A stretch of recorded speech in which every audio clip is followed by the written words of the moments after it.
but we cannot do it alone. We need your help communicating to our colleagues, because honoring the nation's trust and treaty obligations is a responsibility shared by all members of Congress, regardless of the state or congressional district. Before we begin, I've got a number of housekeeping items to share. The committee rules prohibit the use of outside cameras and audio equipment during these hearings. The hearing can be viewed in its entirety on the committee's website, and an official hearing transcript will be available at gpo.gov. I will call each panel of witnesses to the table, one panel at a time. Each witness will have 5 minutes to present testimony. Your full written testimony will be included in the record, so please don't feel pressured to cover everything in 5 minutes. Finishing in less than 5 minutes may actually earn you brownie points. That's a good thing. We'll be using a timer to track the progress of each witness. When the light turns yellow, the witness will have 1 minute remaining to conclude his or her remarks. When the light blinks red, I'll have to ask you to stop. The reality is we'll give you a little leeway if you're finishing up, but please try to work with us on that. We'll hear from every witness on each panel before members are provided an opportunity to ask questions. Because we have a full day ahead, I request that we keep things moving in order to stay on schedule and respect one another's time. And I'm sure many of you got planes to catch as well, and we want to try to be considerate of that. With that, I want to thank all of you again for being here today, and I'm happy to yield now to our distinguished ranking member, Ms. Betty McCollum from Minnesota, for her opening remarks. Thank you all for coming. This really helps us enhance our work and have really insightful dialogues with some of our fellow members who we have to lobby sometimes, but for help in this bill. But you, representing Indian country, have done such a good job, as the chairman had said earlier, of speaking for yourself, speaking for the needs of your communities, that you're making our jobs easier if we just had more money. That always seems to be the catch sticker. Thank you, Mr. Chairman. Thank you very much. And if we can, Chairman Miguel, we'll start with you, and then we'll work right down, if that's okay, gentlemen. Thank you. Good afternoon, Mr. Chairman, Madam Ranking Member, and members of the subcommittee. I am Robert Miguel, and I am the recently elected chairman of the Auction Indian community. We are a small tribe of 1,033 enrolled members, about 80% of whom live on our reservation 35 miles south of downtown Phoenix, Arizona. Historically, we have always been a farming community, and the name Auction is an O'odham word that means people of the wash, referring to the wash runoff our ancestors used to grow beans, corn, and squash. And while we still run a 16,000-acre farm today, we are also working hard to address the 21st century challenges of a rapidly growing community around us. Indeed, the population of our neighboring community, the city of Maricopa, has grown from 1,040 people in the 2000 census to about 48,000 in 2014. It has been staggering growth, and we have self-funded many projects to help both the tribe and surrounding community adapt, including the central plant, wastewater treatment plant, surface water treatment plant, roads and infrastructure projects, and most recently our multi-purpose justice complex. As you can see, we have two displays of before and after. The before is the bottom photo, and the new one is the one up top. I think we'll turn over our committee room to you. The Justice Complex is truly a state-of-the-art 50,000 square foot facility. It houses the community's police department, public defender's office, prosecutor's office, detention and probation center, and courts all under one roof.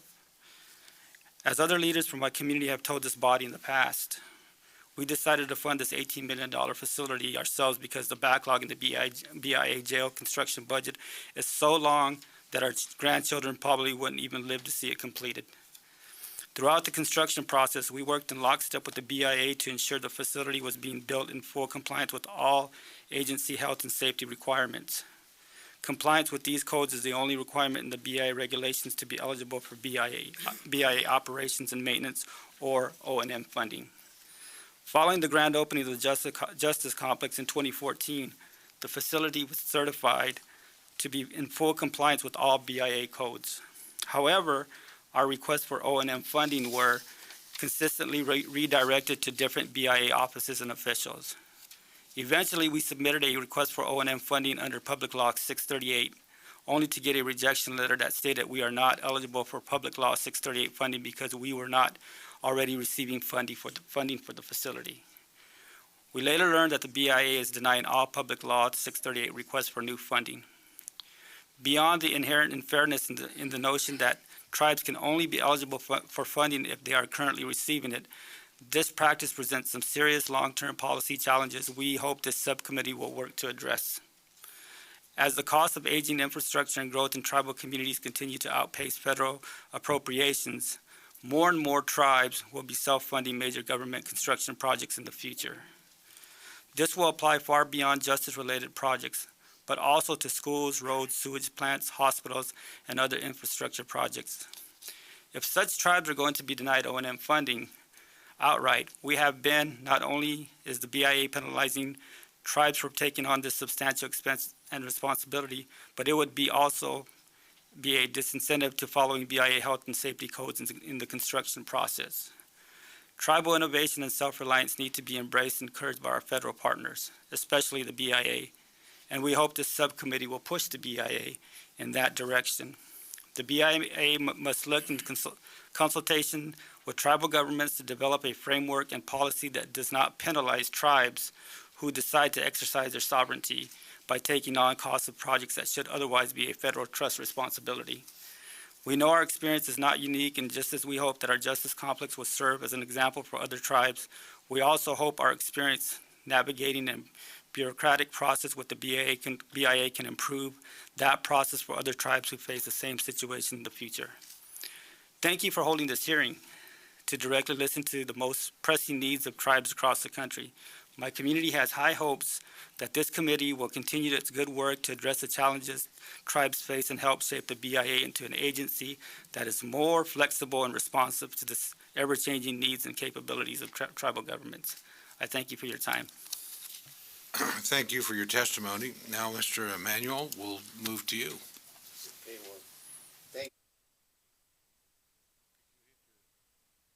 There we go. Good afternoon, Chairman Cole, Ranking Member McCollum, and distinguished members of the subcommittee. My name is Edward D. Emanuel. I'm Chairman of the Tohono O'odham Nation, a federally recognized tribe with more than 33,000 members at 2.8 million acres. The Tohono O'odham Nation is one of the largest Indian reservations in the United States. We also share a 75-mile border with Mexico, the longest shared international border of any Indian tribe in the United States. Thank you for the opportunity to testify about the nation's federal funding priorities. First, I would like to discuss our water settlement. The President's budget request contains no funding to implement the nation's historic water settlement, the Southern Arizona Water Rights Settlement Act, known as SWARSA. SWARSA authorized up to $32 million for cooperative funds to pay for the delivery of water. Nation's water settlement and directed Interior to inform Congress of amounts necessary to carry out the settlement. However, Interior has never requested any funds or informed Congress that this settlement will fail without the funding. As a consequence, the Bureau of Reclamation projects that our settlement may run out of funding for water deliveries within 3 years. This may lead to the closure of tribal farms, layoffs of employees, defaults on crop loans, and the breach of related agreements. Our water settlement is meaningless without water. We respectfully request that the committee direct Interior to provide notice of the cooperative fund shortfall and that funding be included in the BIA budget to implement our settlement. Next, I'll turn to law enforcement. The location and size of the nation's reservation presents unique and difficult law enforcement challenges. Tribal police patrol remote and isolated areas that are difficult to access. Radio communication among tribal and federal law enforcement agencies is also unreliable, increasing the risk officers face in the field every day. Due to the extensive shared border with Mexico, drug trafficking, illegal immigration, and border security divert limited tribal police resources from O'odham communities. The nation spends millions of dollars in tribal revenues annually to help meet federal border security responsibilities. Additional funding is desperately needed to improve communication, hire and train officers, to purchase vehicles, to increase the size of the jail, and to improve the security of the police station. Next, I'll discuss road funding. Maintaining the nation's vast road system is a major challenge. Due in part to inadequate BIA funding, our reservation contains hundreds of miles of poorly maintained roads. The poor condition of the road is worsened by flooding and heavy usage by Customs and Border Patrol protection vehicles. During the monsoon season, flooding also washes out our bridges, isolates communities, strands children on school buses, and prevents access for emergency vehicles. Sadly, a number of our people have been killed by flooding while traveling on these roads. Despite the years of discussion, BIA and Border Patrol have yet to reach agreement on how they can use their existing appropriations and authorities to fund the repair of the roads damaged by Customs and Border Patrol vehicles. We ask that the subcommittee work with Homeland Security Subcommittee to make clear that both agencies have the authority and responsibility. Finally, I would like to address healthcare funding. The IHS unit that serves the nation in South Arizona is over 50 years old and one of the oldest facilities in IHS. The hospital is completely inadequate to serve the nation's needs. Our hospital has been listed for replacement for over 2 decades. However, the backlog is so bad that there are several projects ahead of us on the priority listing. Even with the requested budget increase, the South Service Unit still will not be fully funded. Additional funding is desperately needed for IHS to address this backlog. We ask the committee provide substantial increase to the IHS facility budget. In conclusion, the nation appreciates the subcommittee's dedication to provide Indian country with much needed resources in a very challenging climate. I'm happy to answer any questions. Thank you. Thank you very much for your testimony. Mr. Cochise, we'll move to you next, if we may. Is it on now? Well, good afternoon, Chairman and members of the committee. I'm Elbridge Latsasi. That's how you, and when you said Cochise, he's only got one O. Besides his Apache and I'm a Hopi. Well, you can't expect much from an Oklahoma Chickasaw, so you just have to take what you got. Anyway, I'm representing our independent review team. We've done court reviews for a number of years, and we still do every now and then. But I thank the committee for allowing us to make our statements and requests. We are certainly supporting the $2.6 million in the president's budget. However, that's not sufficient to even come close to implementing the Tribal Law and Order Act and the Violence Against Women's Act. Because even in those two, the requirements for tribal courts require for non-Indians attorneys who are licensed to practice, and the cost is prohibitive even to what they can do now.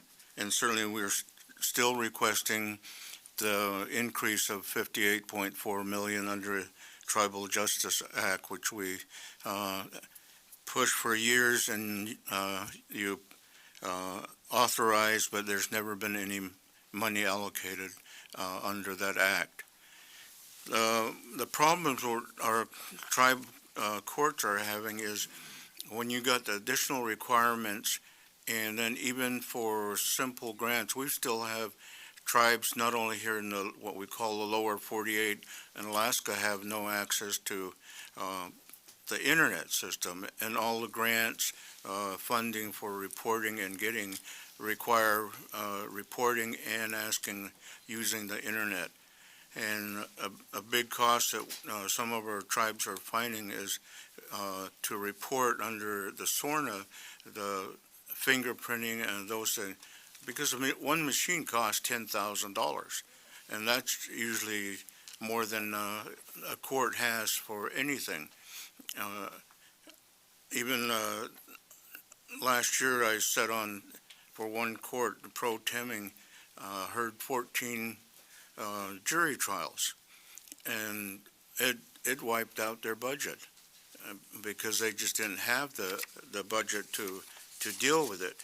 And so we make that request and recommend that the TLOA Act be funded so that it can comply, tribes can comply with the requirements. And the initiative, the new one that was started last year, 2015, the Tiwaha initiative, and that's not even being implemented because of the lack of funds. And so when you look at that, the issues of hiring or paying salaries is almost a moot issue because the tribes don't have the money. Even if they only hire a judge, say, for 1 day a month, like a lot of places. And the initiatives that the Bureau was using to, especially in Alaska, trying to make Western-type Anglo-Saxon courts, it doesn't work up there because they're a cultural setting. And that's not what they wanted in their system. And so when you look at that, even if you changed it, there's no funds to operate those systems. And so we're recommending and asking the committee to look at and finance with sufficient funds to carry out those acts that have been implemented, and so that the tribes have their court systems with sufficient number of not only staffing but funding to operate, so they provide due process to everybody that comes before their courts. And so with that, I thank the committee for allowing us to come before the committee to testify. Thank you very much for your testimony. Ed, I'm not even going to try after I did so. So give me a. It's a Hopi name too, but I'm with the Ute tribe. Okay, but, could you give us the correct pronunciation? Sikakaku. Okay. Sikakaku. I might have gotten that. You're recognized for 5 minutes. All right. Good afternoon.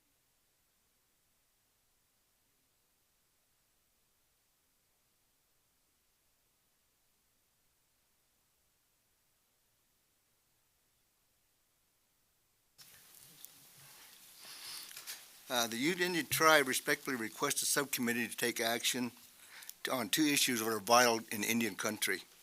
We need the subcommittee's immediate support for our new Justice Center and continued support in Indian energy. First, we need $4.85 million in fiscal year 2017 to staff and operate our new Justice Center that we built on BIA's behalf. I know that you will hear many important funding requests during these hearings. I cannot emphasize enough the real-world impacts of these requests. The Ute Indian Tribe spent the last 5 years designing and building a new $35 million Justice Center to replace the BIA's jail that was condemned in 2006. Let me be clear, this is a BIA Justice Center. The federal government has a treaty and trust responsibility to provide law enforcement on our reservations. BIA and DOJ try to fill that responsibility, but they are always underfunded. After our BIA jail was condemned in 2006, we were on the BIA's priority construction list for years. However, due to shortage of funding and changing policies, both BIA and DOJ stopped funding jails and Justice Center construction. We were forced to take matters into our own hand. The Ute Indian Tribe funded construction of our new $36 million Justice Center. We follow the same standards, the same procedures as if the BIA or DOJ had funded the construction. Our new Justice Center provides space for law enforcement, detention, tribal courts, and treatment. Our new Justice Center is a model for Indian country and could be a national leader providing alcohol and substance abuse treatment while being incarcerated. But we can't do this without any of your support. In the short term, BIA needs $4.85 million in the fiscal year 2017 to get this Justice Center up and running. In the long term, the Ute Indian tribe and all tribes need the subcommittee to increase BIA, law enforcement, and justice funding to meet the need in Indian country. Without real funding, tribes cannot implement the Tribal Law and Order Act or the Violence Against Women Act. Congress passed these laws because they address serious issues in Indian country. We've done our work, we made a significant tribal contribution, and we are here to ask for the funding needed to implement the laws you passed. We also ask that you open up Medicare and Medicaid funding to help support alcohol and substance abuse treatment for detainees. Many studies show the relationship between addiction and crime on Indian reservations, but current laws prevent Medicare and Medicaid funding to help solve the problem. Current laws also restrict IHS and the Substance Abuse and Mental Health Services Administration from treating addiction in tribal and federal jails. How can we fix the problem if we cannot treat those that are most in need? The Ute Indian tribe strongly supports federal policies promoting alternatives to detention. These are cost-effective solutions that treat the real causes of criminal activity. But without Medicare, Medicaid, and IHS funding, alternatives to detention will never become a real alternative. The second issue we need your immediate action on is funding for Indian Energy. We appreciate the subcommittee support for the BIA Indian Energy Service Center in Denver, Colorado. In fiscal year 2016, the subcommittee provided $4.5 million to establish a service center. The center will support efforts at the local level to process energy permits. Despite strong support, the President did not include funding needed for fiscal year 2017 to staff and operate the service center. The Ute Indian tribe asked that the subcommittee provide $13 million needed to fully fund the service center so that it can open and begin operation as soon as possible. Just like law enforcement, supporting Indian Energy in the areas where this subcommittee can make a real impact in the lives of tribal members. Indian Energy funds or government and services we provide to our members. It also employs thousands of people and supports economic activity across our region. Despite these benefits, the President proposed only $5.9 million of BIA's national budget for conventional energy resources. As you can see on the chart, BIA's budget is only 3% of $187 million proposed for BLM. BIA's energy budget is about the same as the Fish and Wildlife Service. This is unacceptable. Tribal governments provide life-saving and essential services to our communities. The federal government supports tribal law enforcement, and justice must be increased to meet the need. And we need a budget bigger than the Fish and Wildlife Service's budget to unlock the potential of our energy resources. Thank you for this opportunity to testify before you, and I am available for any questions that you all may have. Thank you. Thank you very much for your testimony. Mr. Manuel, Chairman, let me go to you first, if I may. On your water settlement issue, can you shed some light on what normally happens if there's a settlement is the administration requests, that's what we have to sort of trigger the action. Is there any particular reason that you're aware of why they haven't included the settlement costs? Because that's very legitimate. My understanding was that there were some monies put in at the local level within the state.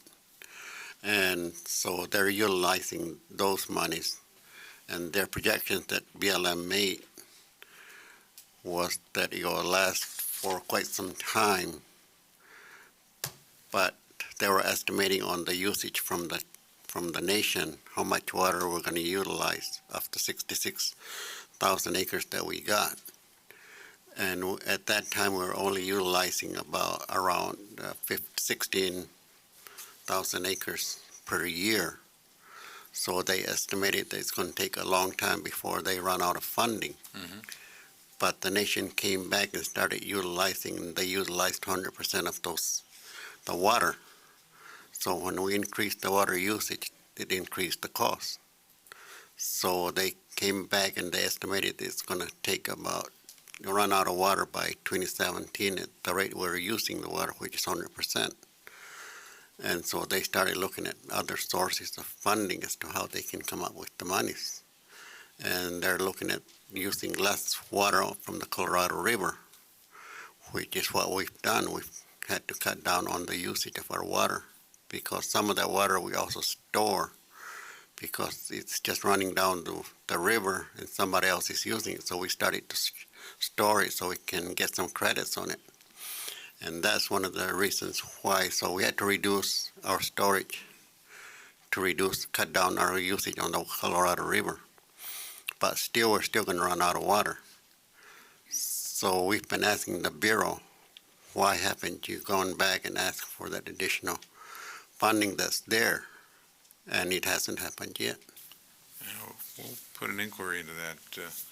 Ms. McCullough? Thank you, Mr. Chair. I was frantically looking up what some of these initials meant for some of the water settlement because as more and more tribes are coming to us about water settlement, it's a new issue for me as we don't deal with that in the massed area from the Great Lakes. So thank you for your explanation. Sure. So, Mr. Miguel, when we do the joint venture projects for hospitals, people know that they're building a hospital. They know what the plans are going to be. There's guidelines, as you said, there were guidelines that you went through the court, and then they know that hospital's coming online to fund. So, help me how you were talking to people about building a facility. Did they approve the facility? You said it was up to their code, so they were approving it. Did you ever have in writing, 90 days or a year after the facility would be built, that they would fulfill its obligation for operations? Did you ever get anything like that in email? Or do we have, in the hospitals, people are talking to each other when they do the joint facilities, or at least it appears so. But do you have two groups that aren't talking to each other? How did you get caught in the middle with this? Do you have any idea? Do you have emails or anything you could share with the committee later? Well, I'm one of the newest council members, and this project was moved on before I got on the council. And really, from my understanding, they were BIA was involved, of course, because they had to certify our facility for us to open it, and it took some time to get that certificate of occupancy to move. So, we once we had gotten the certificate, it was our understanding that, this, as part of that certificate, the O&M would be funded. And for some reason or another, that's not the process, because we didn't have O&M funding on our facilities prior. So we were just caught up in that part where. So when you were building the facility, because you did not use any of their funding, you paid for it yourself. Yes.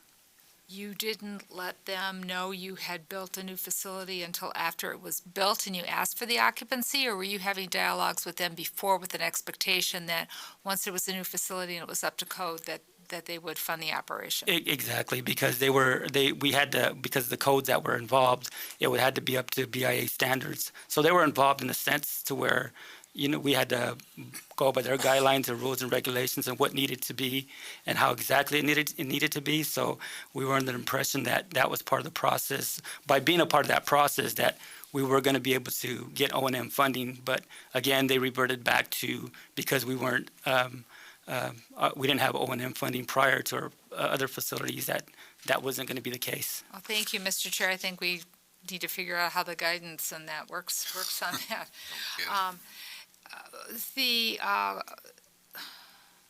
So there's lots of different ways chemical dependency treatment is funded. Some's through SAMHSA, some's through Medicare, Medicaid. There's programs. And what I found interesting in your testimony is you said, "We believe that this effort is consistent," when you were talking about receiving funding, "with the federal alternatives to detention policy." So, but because you're not, because you want to deliver the services while they're being detained, how does that, I'm just I just want to understand your reasoning here so I can be supportive. How do you see that as, quote, consistent with the federal alternatives to detention? Because that's saying they're not in detention, but yet you want funds for detention. Right.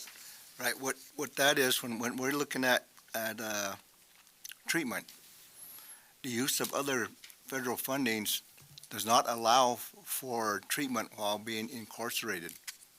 And we want to be able to provide those services, but due to regulation and policy that we're not able to use those additional fund or those other fundings to do so. And I'm not sure I'm answering your question, but the way I understand it is,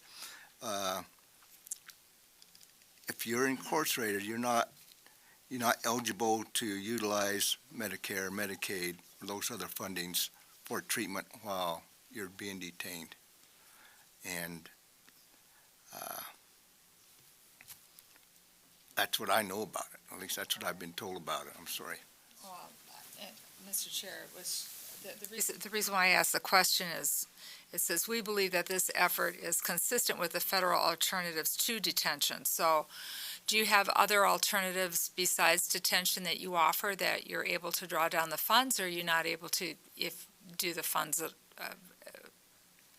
If you have someone and the judge, like we have veterans courts and we have some other things like that, and you have your tribal court, sometimes do you have someone who is having drug and alcohol issues that you use an alternative besides detention, and then are you able to draw the funds? Or are you never able to draw the funds? No, we do have a treatment center. They're at home. And when a client is court-ordered to go and seek those treatments, we are allowed to utilize those funds, what they get from a 638 grant, with the professional staff to treat those individuals. Now, what we're looking at is while they are being incarcerated and detained in that facility itself, there's policies and which prevent utilizing those funds while they are incarcerated. Now, that is our understanding. Okay. All right. I think if somebody's ill, you should try to treat them. But we'll learn more about that too. Thank you. Thank you. Mr. Kilmer. Thank you, Chair. You asked the question I was going to ask, but thank you all for doing this. Well, we appreciate your testimony very much, and your written testimony will all be entered in the record. So thank you, gentlemen. Thanks for traveling such a long way. Thank you. I just want to thank you, Mr. Cole, for your support on the video showcasing tribal sovereignty. You're very kind. Thank you. Thank you very much. Okay, if we could next have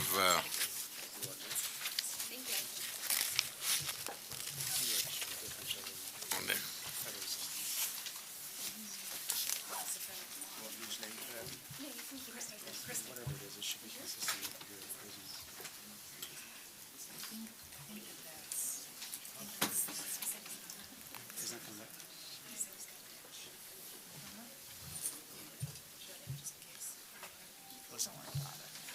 I can share.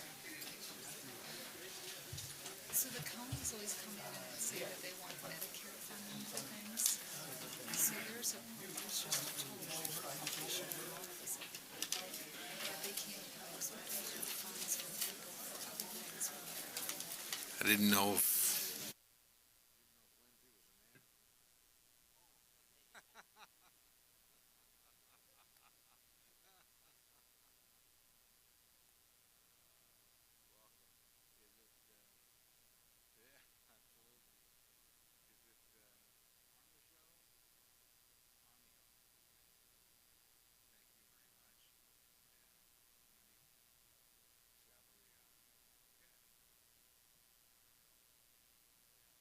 Well, gentlemen, if you're ready, we'll go ahead and get started, and if we can begin, Chairman Armijo, with your testimony. Sir. Mr. Chairman, Madam Ranking Member. Mr. Chairman, Madam Ranking Member, and members of the committee, Coatse Hopa. Greetings to all and everyone here. It is my honor to appear before the Subcommittee on Interior and IHS Appropriations. I am Myron Armijo, Governor of the Pueblo of Santa Ana. I've been appointed by our spiritual leader, the Cacique of the Pueblo, to uphold this responsibility of taking care of our people and the lands of Tamaya. I am a lifelong member and resident of the community. The Pueblo is located in the state of New Mexico, specifically Sandoval County, approximately 21 miles north of Albuquerque, approximately 40 miles south of Santa Fe.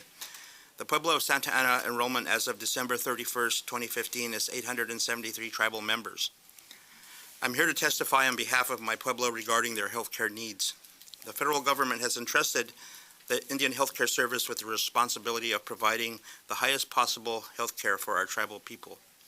Despite that responsibility, my people continue to suffer at high rates from a variety of diseases, such as diabetes, cancer, heart disease, stroke, chronic liver disease, cirrhosis, unintentional injuries, influenza, pneumonia, suicide, respiratory diseases, depression, and post-traumatic stress disorder.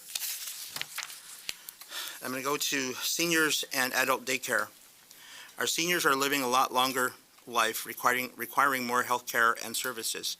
Due to age, medical, and safety issues, seniors are requiring more hospitalization, rehabilitation, home care services, and adult daycare services. For example, it is quite common that the family of a senior member must work as they are income providers to the home. To address this need, we need an adult daycare facility during the workday, and we would urge this committee to look at funding for the development and staffing of such facilities. Next, we have the disabled people of our community. Regrettably, the number of medically disabled children in the Pueblo has grown, and so has grown the requirement for various health care services to address their needs. Some children suffer from seizures, experience delays in walking and talking, as well as other developmental difficulties.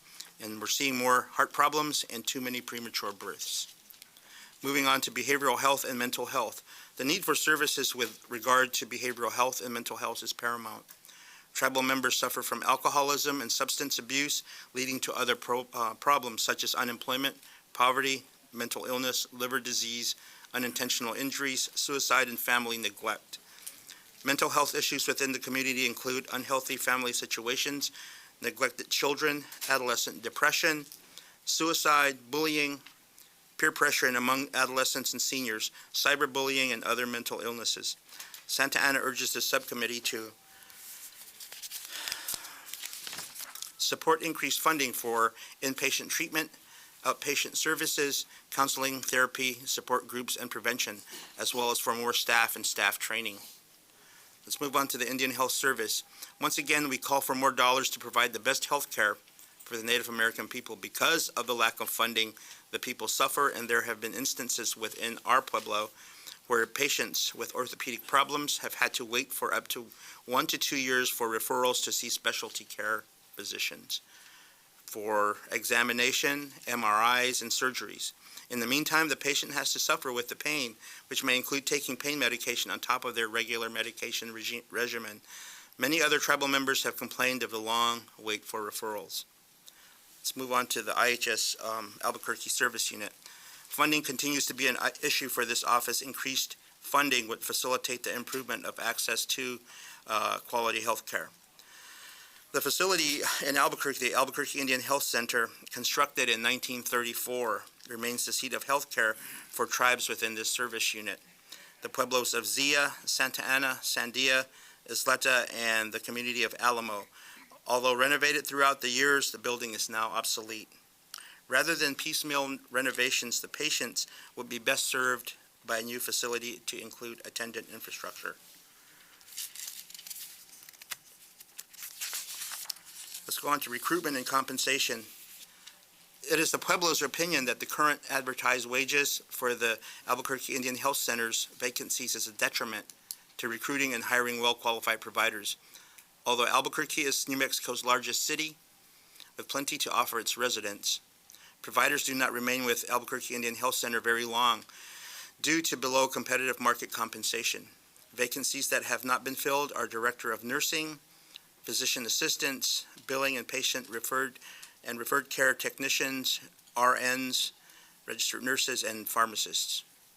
Moving on to field clinics overloaded.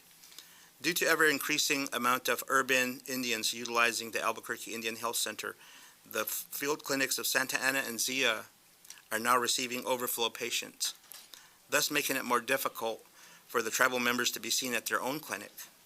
Further, if the providers need to refer the patients to non-IHS facilities, there is a real risk that the costs will be unexpectedly be borne by the tribal members.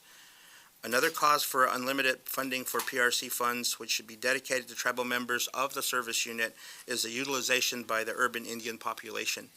Please note that the funding does not follow the patient. Although third-party revenue is offsetting costs, it is still not enough to facilitate the improvement of access to and the quality of care for tribal members within the Albuquerque Service Unit. Moving on to purchase referred care. The 72, I'd ask you to, yes, sir. if you can, not Please. stop it, try to wrap it up. Okay, yes, sir. The 72-hour requirement to contact PRC for emergency hospitalization or emergency services is not working. When a call is made, PRC does not answer the call. Patients who call a PRC request a follow-up call to verify the message has been received, so as not to be billed. PRC does not return any calls, nor is there any follow-up. The only time PRC communicates is when a bill for services has been forwarded to collections. Many complaints are lack of PRC communication, bills not being paid, and unpaid bills going to collection agencies. One last item, there is a need for increased need for clinic days to service Santa Ana Pueblo community members. Currently, the IHS at Santa Ana is only open 2.5 days per week. To schedule an appointment, the wait time can be several weeks until you see a provider. Most tribal members end up just doing a walk-in visit, which often does not adequately address their medical need. And lastly, for the sake of my community, Mr. Chairman, members of the committee, and our native, for the sake of my community and our native generations to come, we must work together to find serious, comprehensive solutions to these problems so we may all live healthier, harmonious, and productive lives. I thank you, Mr. Chairman, for allowing me to present before this subcommittee to share the needs of my people, the Tamayame of the Pueblo of Santa Ana. Thank you, sir. Thank you. Sir. Chairman Manning, if we can move to you next, please. Thank you. Bishata Bino. Good afternoon, Congressman Cole, Ranking Member McCollum, Congressman Kilmer, and members of the subcommittee. My name is Lindsey Manning. I'm chairman of the Shoshone-Paiute Tribes of the Duck Valley Indian Reservation, Idaho, Nevada. I'm pleased to submit testimony concerning the 2017 budget for the BIA, BLM, and IHS. The Shoshone-Paiute Tribes are grateful for the subcommittee's long-standing of supporting Indian tribes and for sharing its interest to the tribes in self-determination. We also want to acknowledge Idaho Congressman Simpson for his work on behalf of our tribe and many other tribes across the country. The Duck Valley Indian Reservation is a large rural reservation that straddles the Idaho-Nevada border and encompasses 250 square miles of trust land. We are a remote reservation and assume most of the BIA and IHS services and programs under Self-Governance Compact. The BIA, however, continues to provide law enforcement, detention, and road maintenance services on our reservation. I will elaborate on 4 of our 2017 appropriation priorities. First, from within any planned increases for the Indian Affairs budget, we seek at least a $9 million increase in the BIA road maintenance program budget of only $27 million nationwide. We are tired of using our tribal transportation program, tribal shares, for road maintenance. We need our road maintenance funds for design. We need our tribal shares money for design and construction of new roads and reconstruction of existing roads. If the administration and Congress do not choose to appropriate sufficient funds for construction, then Indian tribes and BIA must have adequate funds to maintain our existing BIA and tribally owned private roads. It's shameful that the administration's goal of FY 2017 is to maintain only 16% of BIA-owned roads in acceptable condition, meaning that service condition of the road is fair or better. This leaves the vast majority of BIA-owned public roads in poor and failing condition. The majority of BIA-owned roads are gravel and dirt, and BIA police and our children must travel on these poorly maintained roads every day. The region's share of the $9 million increase will allow the BIA Eastern Nevada Agency Roads Department to purchase a road grader, backhoe, and 10-wheel dump truck to replace the 80s roads equipment. I want to add here that these boys that maintain our roads, they have an old backhoe that breaks down constantly from the 1980s.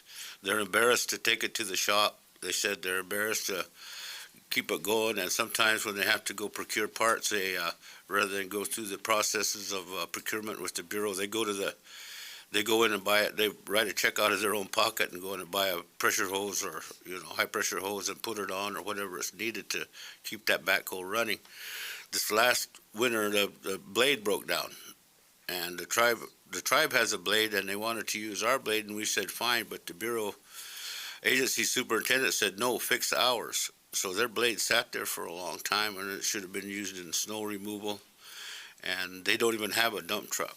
They need a 10-wheel dump truck, a new one. They don't have any because, I got to say, because of compacting and contracting under 638, a lot of these agency budgets are gutted. The money is taken out of it, and they slowly disappear from there. So I really feel that there needs to be an investment be put back into the roads program for these guys to have equipment that's smart, that they could use. Moving on quickly, our tribe, like so many tribes, have prioritized public safety needs for the FY budget, yet the administration has cut the BIA's public safety and justice funding level by $4 million. We need more BIA police and BIA corrections officers. We renovated a detention facility that needs BIA police and correction officers to staff, because at Duck Valley, where we house all the BIA prisoners in Nevada, they come to our reservation and sit long-term in our detention facility. Third, we support the administration's 2017 budget increase of $377 million for Indian Health Service, especially for clinical services, purchase referred care, contract support costs, and facilities construction. We further support the request by the administration to make contract support costs mandatory. This has been a sore point for decades. Finally, we ask you to support the administration's modest $1 million increase in BLM's Cultural Resources Management Program. Despite repeated requests for recurring funding in the BLM's annual budget, we have not received funding to maintain our cultural and natural resources programs on the Duck Valley Reservation as part of the Owyhee initiative of the Omnibus Public Land Bill 111. So we need that.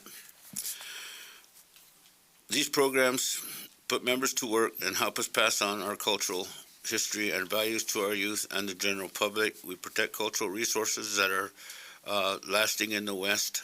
Duck Valley Reservation sits right between the heart of the majority of BLM land of the West, and also a part of the largest national forest south of Alaska, which is the Humboldt-Toiyabe National Forest. So we use our cultural resources program to go and help protect cultural resources there. And thank you for affording me the opportunity to present testimony today. Thank you very much for your testimony. Governor, you're recognized. Thank you, Chairman, members of the subcommittee, for this opportunity to testify before you regarding FY17 federal budget. My name is J. Michael Chavria, serve as governor for Santa Clara Pueblo. As the subcommittee works on the FY17 Interior Appropriations budget, I would urge your continued commitment to fulfilling the federal trust responsibility. In very important ways, this subcommittee is empowered to do the most in regards by providing adequate funding to meet the basic needs of Indian country. We appreciate that the subcommittee has sought an increase in Indian programs levels over the recent years. In 2011, the Pueblo was devastated by the Las Conchas fire. 80% of our forest lands, our spiritual sanctuary, our pharmacy, our clothing store, our grocery store, and the biological classroom was impacted. Today in 2016, we still continue to face that imminent threat of flooding. Per the Army Corps of Engineers Technical Assistance Report, on any given day during the monsoon season, which is from July, August, and September, we face a 1% chance of a 100-year flood. Pre-fire, it was estimated at 5,640 cubic feet per second. Now that all the vegetation is burned off, the same 100-year flood, we face an estimated 21,000 cubic feet per second flood event. On any given day, our creek is only as wide as the table and flows between 5 to 7 cubic feet per second. So a large jump from 5,600 to 21,000 will do a lot of devastating impacts to our community. Due to the high severity of the burn, there was a dramatic reduction in the infiltration rates within the burn area. This has resulted in a 4 to 8-fold increased runoff and sediment and debris flow in the Santa Clara Creek, posing a severe threat to lives and safety of the Pueblo of Santa Clara, and increasing the potential of widespread flooding and property damage within our community. The channel through Santa Clara has lost its conveyance capacity necessary to safely pass large post-fire flows. Hundreds of residential areas, as well as several public structures, traditional cultural properties are at risk from the flood and debris flows, and if no more action is taken, we face that threat. A very important tool that needs adequate funding is the Tribal Forest Protection Act. This act allows the Secretaries of Interior and Agriculture to give special consideration to tribally proposed stewardship contract on Forest Service lands and BLM lands that are bordering or adjacent to Indian Trust lands in order to protect the trust resources from fire, disease, and other threats coming off those Forest Service and BLM lands. We understand that the funding for fire suppression activities are costly, so it is important to appropriate funding to implement on-the-ground projects such as hazardous fuel reduction to eliminate the threat of such catastrophic fires from occurring. Santa Clara urges the committee to support the expansion and to fully appropriate funding for this program by both the Department of Agriculture and the Department of Interior. Santa Clara Pueblo continues to seek opportunities to construct a larger, much-needed healthcare facility. The current facility, infrastructure, and equipment are outdated, while at the same time we are serving over 20,000 patients in this undersized facility. As governor, I have lobbied the state of New Mexico for funding and have received $75,000 for creating a utility master plan and received $125,000 for planning and design of a new healthcare facility. We have engaged the philanthropic community to leverage funding and continue to seek federal, state, and non-governmental organizations in funding construction activities.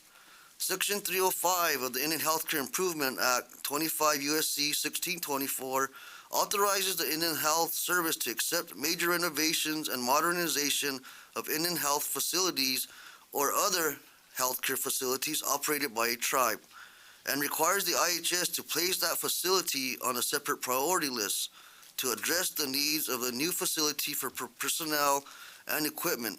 Again, this comes down to fully appropriating such an authority to meet the needs of our communities. Santa Clara was recently approved as a THPO, a Tribal Historic Preservation Office. However, additional funds, as we assume those responsibilities needs to be allocated. The federal funds have remained stagnant. I encourage that this committee to fully support the historic preservation funds to support those tribes that have assumed these opportunities on behalf of the traditional cultural properties that we are entrusted to protect on and off reservation lands. Santa Clara is a self-governance tribe. We urge this committee to continue fully supporting funding for contracting and compacting opportunities.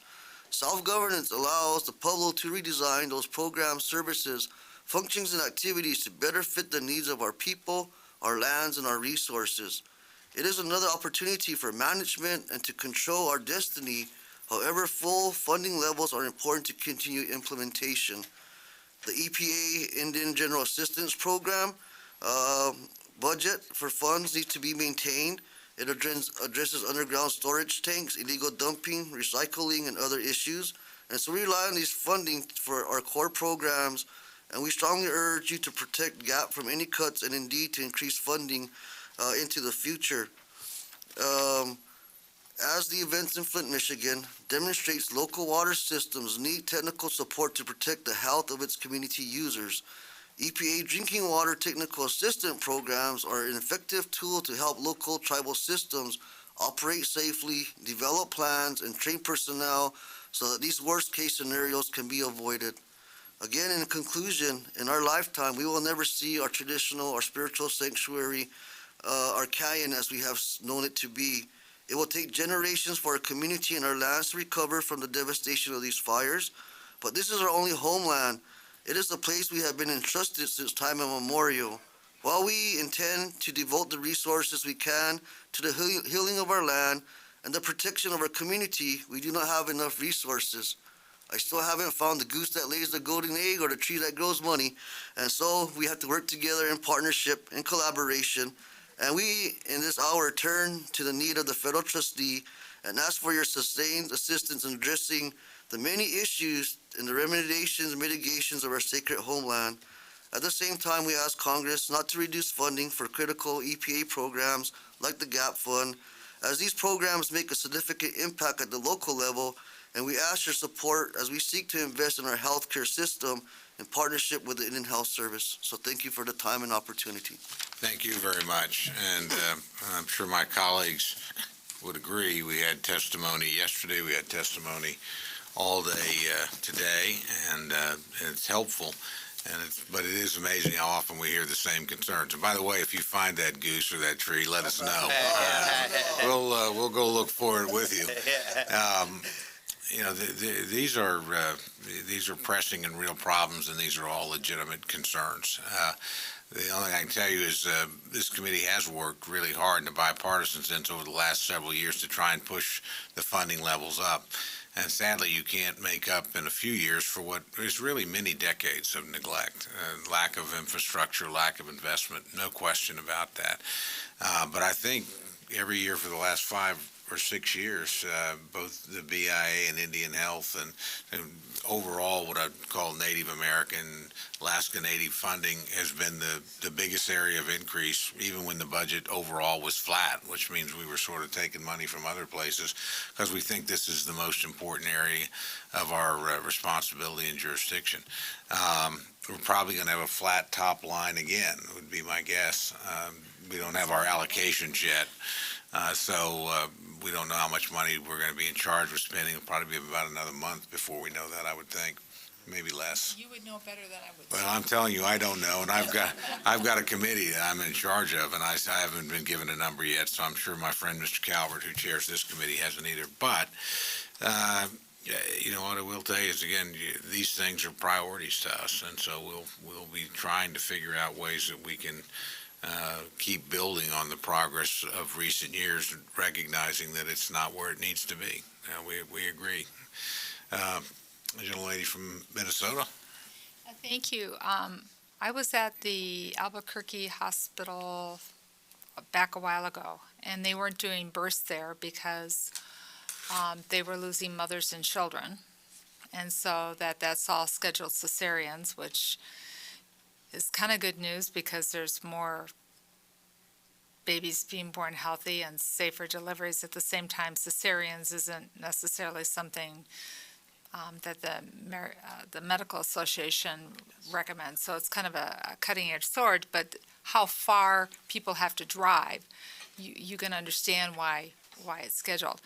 So I was a little alarmed to see in some of the testimony, once again, the reference to low birth weight babies and children with disabilities and all that. So I'm going to try to look into that a little more later. We don't have time to do this here and now. So thank you for bringing that forward. Thank you, Madam Ranking Member. And Appreciate that. it's a beautiful old building that's painted great and looks great, but, you know, it's nothing anybody would build out. It almost belongs on the historical rolls from the Department of Interior, not as a Department of Interior hospital. So, but I did want to ask about, from your two testimonies, kind of bringing things together, So you're asking you're seeking Interior Department appropriations to $205,000 over the next 5 years to expand a program to be a reliable supplier of native plants and seedlings on BLM-managed lands. You're talking about getting more vegetation on lands first. That seems to me like that's kind of a no-brainer. It's economic development, putting people to work and building resilience into the land as well as helping with the flooding. So are you folks all working on this kind of together? I mean, you're all in the same area. Can you tell me, or you got two different programs and I'm gonna do a marriage here? Well, speaking for we have 3 greenhouses that we used in the joint program with the Bureau of BLM, Bureau of Land Management, and it's next to our school, and we're using it to grow seedlings for fire reclamation. We're growing right now. I think we're going to be growing 80,000 sagebrush seedlings, and we're looking at native plants. But like we're in northern Nevada, southwest Idaho, so from the Pueblos we're like 800, 900 miles away. So is it the wrong plants? Is it the wrong kind of plants? Yeah, these are all local Darn. native plants. So But they're native plants, yeah, but they're we're wrong local, native plants. But they need the same thing, I guess. Give our Do money you have to a him. program like that going to do reseeding? Right now, we are partnering with the Mescalero Apache and the Mora Research Center. And so they're ones that are assisting us to go ahead and germinate our seedlings for us at this time. Mr. Chairman, that sounds like a real bang for your buck, putting youth to work and everything like that and doing resilience. So thank you for including that in your testimony. And we do read your testimony, so Yeah, this is and this is thank you great. for that, because I want to encourage that, because our students at our school have embraced this, and they see these plants grow every day, and they're not, it's something that's real viable for tribes, I think, to get into reclamation of after fires Thank with you. native plants. Thank you. Thank you, Mr. Chair. Thank you. Mr. Chairman? Oh, may- certainly, may I, yes. address Madam Absolutely. Ranking Member's comment with the Albuquerque Hospital. It is, I understand through the IH Albuquerque Service Unit Director, that the building is a historic building. And so I believe they're going to try to keep that building as it is. However, I think with the number of people coming to the facility, I think a new facility would be warranted. If Mr. Chairman and your committee, if you would consider funding into the future, maybe a new facility, that would greatly help the area Pueblos and the urban population. Mr. Chair, I think it's an opportunity ripe for consulting. Sure. That we don't duplicate, that we replicate in a way that is efficient and easy to use for the Pueblos Yes. nation, community members in there, and then what needs to be referred to Albuquerque, which is really a big drive to go into the city. But I think this is an opportunity, and you have such good cooperation in the area to really figure out maybe for some of the Pueblos to specialize, but to do it in a way that is family-friendly and elder-friendly. Yes, and even as a start, Mr. Chairman and members of the committee, consultation would be a good start in possibly putting out ideas as to how we could do this in the future. Thank you so much. Thank you.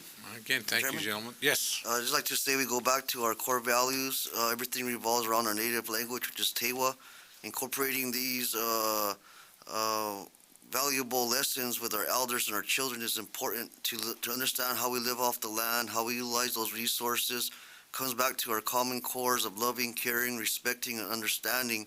Without our Tewa language, we can't continue to pray, do our songs, do our dances, and continue our livelihood of living off those lands. So it is important as we then start to mitigate, to incorporate those values, and we teach one another so that our livelihood doesn't just end today, but continues into the future, into from time immemorial, into the future. It goes back to the power of prayer.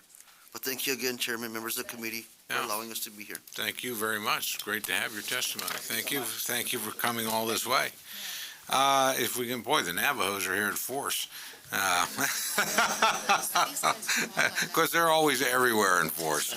But if we can have Mr. Brossi, Mr. Lewis, Chairman Phelps, and President Martinez, we'd love to have you up front. Let's see.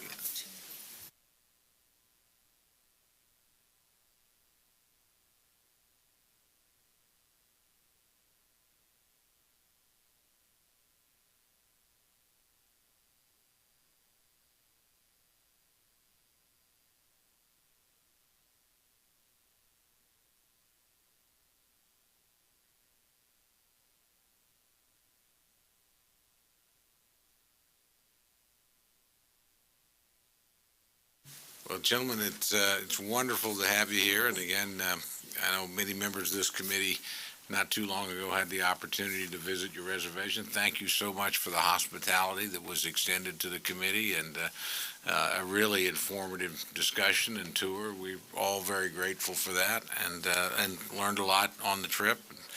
Hopefully it will inform us and help us make better decisions here. But again, you were exceptionally gracious and by the way, thanks for the lovely gift shop at the hotel, because I dropped a lot of money there, but my wife was a very happy woman when I got home, so it was well worth it.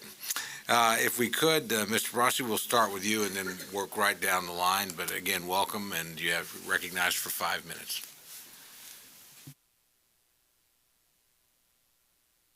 There we go. Good afternoon. Appreciate the opportunity to testify. My name is Jackson Brossi. I'm the Executive Director of the Navajo Nation Washington office, and President Russell B. Gay had planned on delivering these remarks in person. Unfortunately, he had to meet with some constituents. He sends his regards, and I'm going to read his prepared testimony. My office is coordinated with the Department of Diné Education, as well as the Navajo Hopi Land Commission, and they will cover these very important areas, and not in this testimony. And first off, I want to acknowledge and thank you for coming out last year. I really appreciate it when we have the opportunity to invite guests over and help them, invite them to our homes, and glad you were able to take back something for your family, and we invite you to come back whenever you can and whenever you want to. Before we get into specifics about the proposed budget, I'd like to address 3 areas that are not included in the budget, but I think still germane to this conversation. First, there's a need to bring the federal trust relationship into a 21st century, give it a little more teeth, and the Navajo Nation is going to be coming forward with a proposal on this very soon. Second, there's a need for funding for transitional energy projects, and the Navajo Nation, like other folks, has been hit by twin forces of macroeconomic pressure, as well as some federal pressure on carbon policy. And as a result, the revenues that we use to fund our programs have been significantly hit. We think transitional energy projects and clean energy projects are something that Congress can look at, and we'd appreciate that. And third, I want to highlight a significant delay in receiving funds the Navajo Nation is experiencing. It takes about 2.5 months at the very least from when, after you all sign and the President signs a continuing resolution or a budget or an appropriations bill, until that money can be transferred to the Navajo Nation and our programs. This significantly impacts us, and in the past has even resulted in scholarships not being rewarded on time, which has directly resulted in even folks dropping out of college. We don't want that to happen again, and we can't let that happen again. So we'd like your help in applying pressure where it's needed to make sure that doesn't happen again.